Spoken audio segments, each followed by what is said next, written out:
Hey guys, Adam here, and this is going to be the first installment of what I call the Ways. And the Ways is something that a buddy of mine and I have been throwing around for years, and it really describes the correct way to train. And you'll see here, it's my friend Amanda Grant. Now, Amanda Grant is co-owner of Masstown Movement Fitness. And she approached me a couple months ago to help her train. And I said, sure, I have done that in the past, but I don't have any certifications. I am not a certified personal trainer. But what I am is someone that has been battling the iron for most of my adult life. And what she wants to do is she wants to become a physique stage competitor. So I said, sure, I'll help you out with that. Sounds like fun. So she and I have become fast friends and great training partners. So we're starting this workout here with some stretching. Excessive stretching is not good before a workout, but no stretching is just as bad. Especially if you're getting older, you don't want to get an injury. If you're pushing 50 like I am, the last thing you want to do is get injured. So you want to stretch. So, stretch out the ankles, the knees, the low back, rotator cuffs. It only takes about 2 minutes. 2 to 3 minutes of just fun stretching will set you up for success.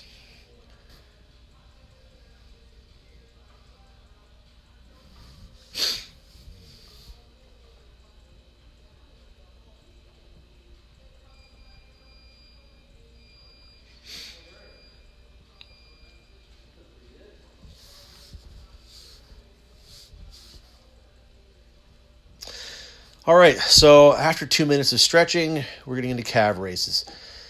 Now, as I said before, I do calf raises at the start of every workout. It's something that you can train every day, okay? It's an endurance muscle. It's the same as your core, things like forearms, calves, core. You can train those every time you're in the gym.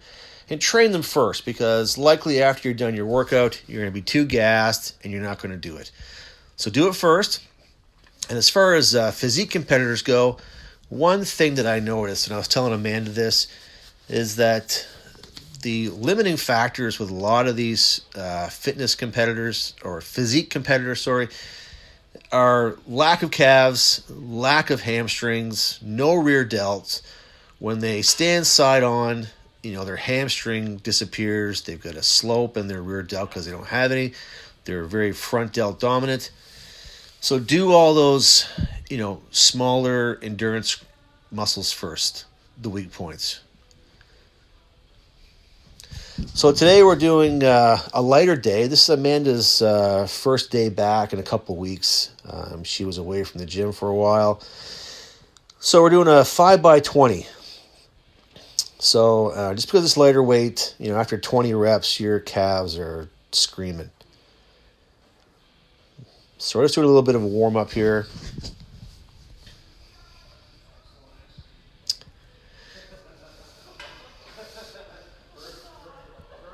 And I went as high as about 2 plates. So, 5x20 at 2 plates with a nice squeeze at the top is a great burn.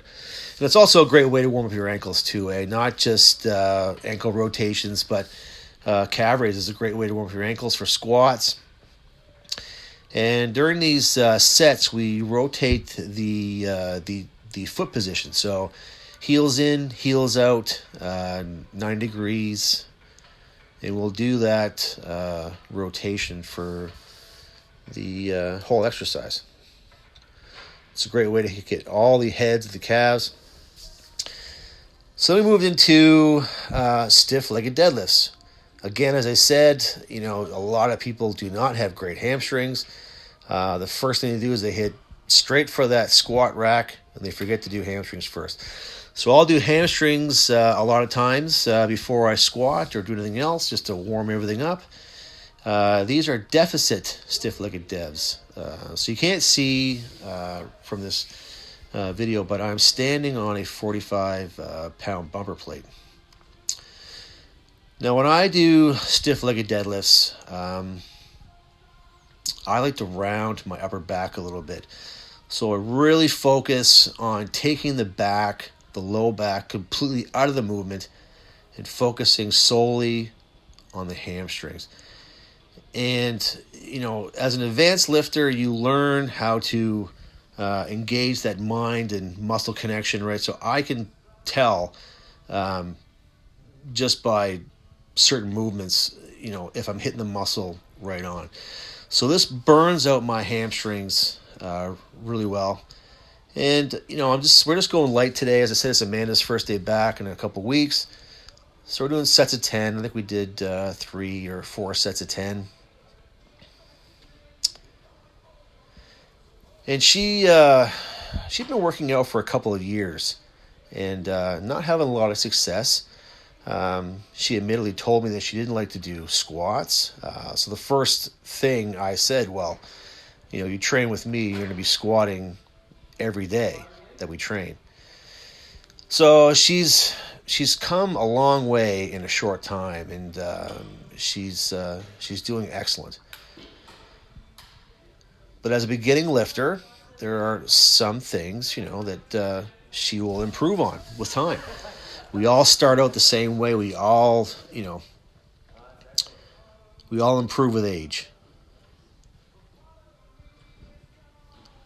So she has a tendency to keep her legs a little too stiff and almost hyperextends her knees. So over time, as she gets stronger, she's going to, have to put a little bend in her knee, not not as much as say in RDL, but a slight bend in the knee, and but she's got great body position. She's leading with the glutes, hinging well. So now we're getting into squats. Okay, so there's a lot of bad information on squats on YouTube these days. There are guys like, Jeff Cavalier and Greg Doucette who will say, that they don't recommend you squatting past 90 degrees. And to go so far as to say, if you can't even squat 90 degrees, then that's fine too, which is ludicrous.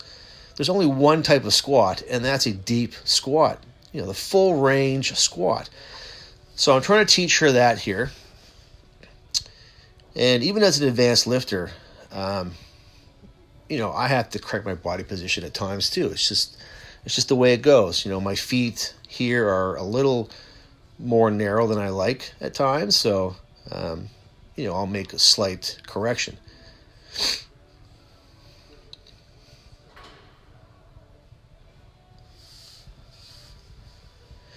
So now with her, the thing I notice is that in her trying to learn to do a full back squat. And again, as I said, she didn't like doing squats before at all, and if she did them, she did them on the Smith machine, which again is crazy because you're not going to build any core stabilizers at all on the Smith machine.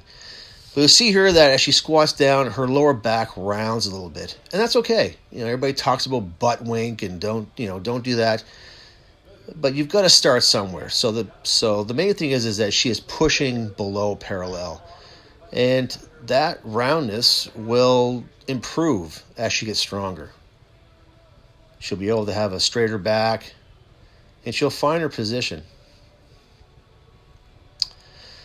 So for me today, I just went light. I did 3 sets of 10 with 135. I hit squats pretty hard. The week before, I had a big front squat day and a back squat and overhead squat all in the same week. So, backing off a little bit, especially when you're an older lifter, is great.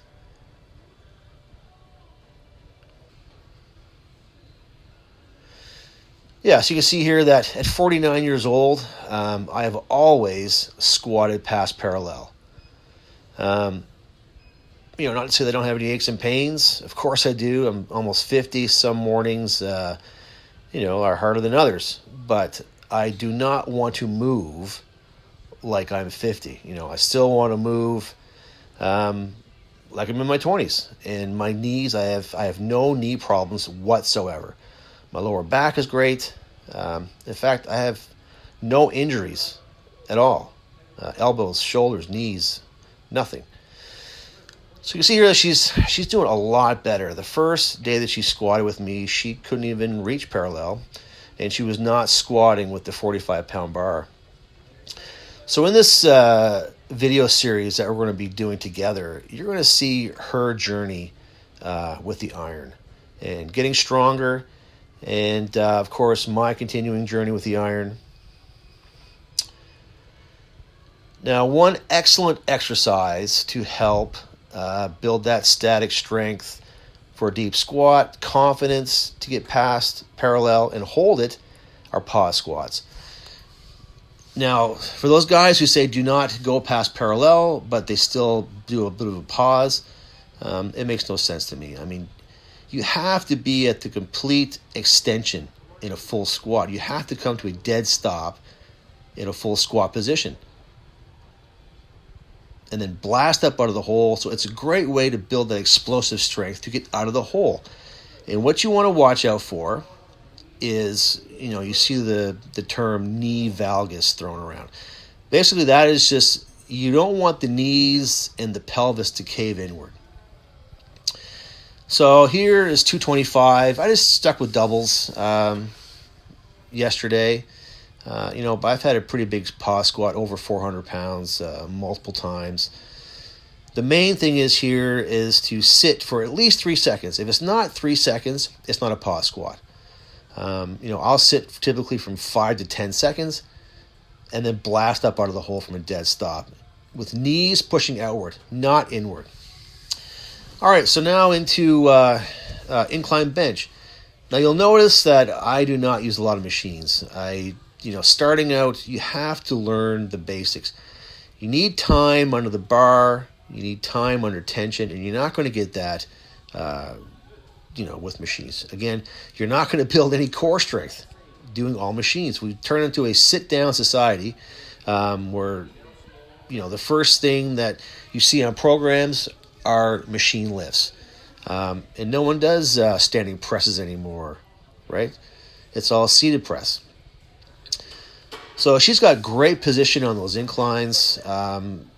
Again, there's lots of information about, where the bar should be when you're doing incline. I've seen guys do half reps, and say that gets better chest isolation, which to me is complete bull.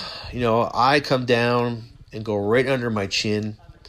I get the full extension on those upper pecs.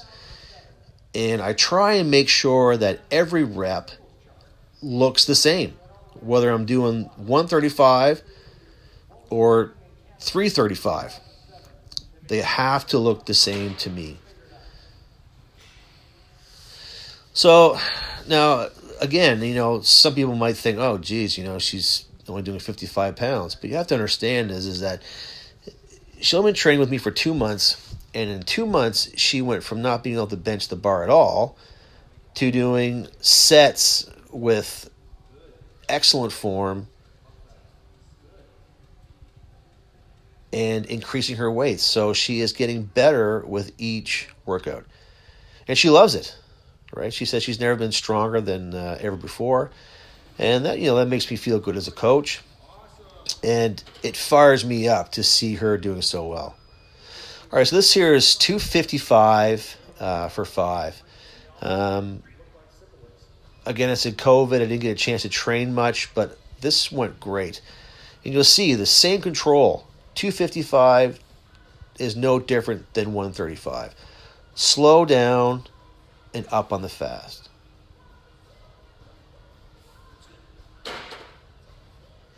Then at the end, we did a little burn set. So Amanda's got the empty bar. Excellent. All of her reps to me look great. And on this channel, you're not going to see, shiny, perfect videos. This is actual training. We are training our butts off here, and she's grinding them out.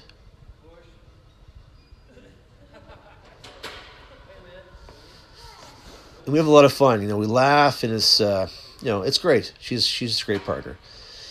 So 185 here for me. I think I banged off 16, and I could not do another rep.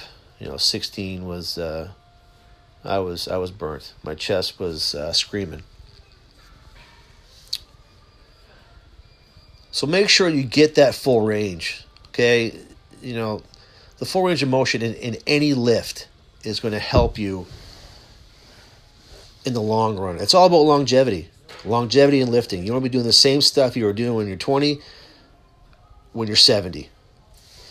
So we finished off this workout with some tricep rope press downs.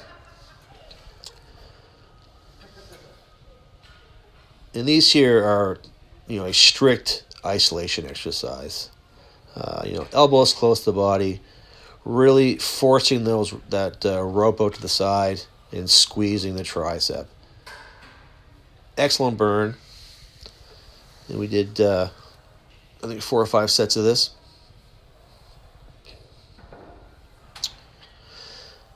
So all in all, great workout. And as always, guys, thanks for watching.